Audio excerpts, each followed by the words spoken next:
ہم کریں گے ہر مظلوم کی حمایت۔ السلام علیکم، میں ہوں حرین فاطمہ اور آپ دیکھ رہے ہیں حمایتی news HD channel.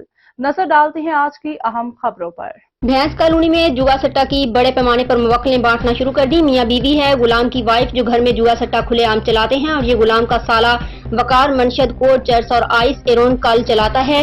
Rabia Ghulam کی وائف اور وقار کی بہن جو اپنے آپ کو رپورٹر کہلاتی ہے، یہ بھی گھر میں جوا سٹہ چلاتی ہے، جعلی کرائم رپورٹر بنی ہوئی ہے اور لوگوں کو بلیک میل کرتی ہے، جو کہ اس کا شوہر غلام بھی محمد علی کا سٹہ چلانے والا ہے اور اس کا بھائی وقار منشیات خور ہے۔ اس کی بیوی نے حمایتی نیوز کو غلط رپورٹ دی، جس کی بنیاد پر حمایتی نیوز نے ان سپاہیوں کے خلاف خبر چلائی، جبکہ اصل مجرم یہ لوگ خود ہیں۔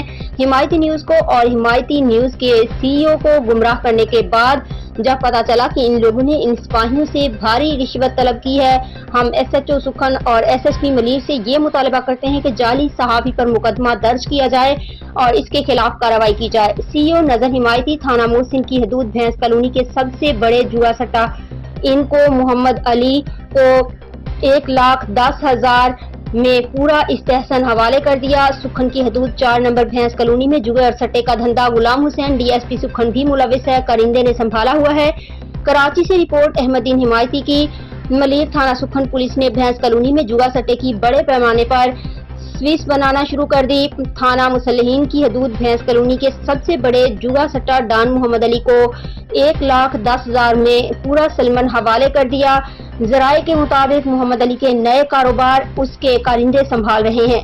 محمد علی سٹہ ڈان کے کرندے اس وقت جمالیاتی گوٹ میں اسماعیل اور خیر محمد عرف خیرو سنبھال رہا ہے۔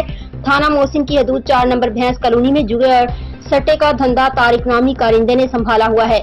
اسی طرح نورانی مسجد والی گلی میں گھونا ہی کرندے نے جوئے کا اڈا سنبھالا ہوا ہے۔ ٹاؤن آفیسر ملک سفیر کا تریش برانچ ابائے کار بھی اس جوا سے ہفتہ لے کر خاموش ہے۔ ہم SSP ملیر اور IG سندھ سے اپیل کرتے ہیں بھینس کالونی کے علاقے پہ فلفور تھانہ سکھن میں انکوائری کی جائے، ایسے گھناؤنے دھندے کو بند کیا جائے، لوگوں کے بچے خراب نہ ہوں۔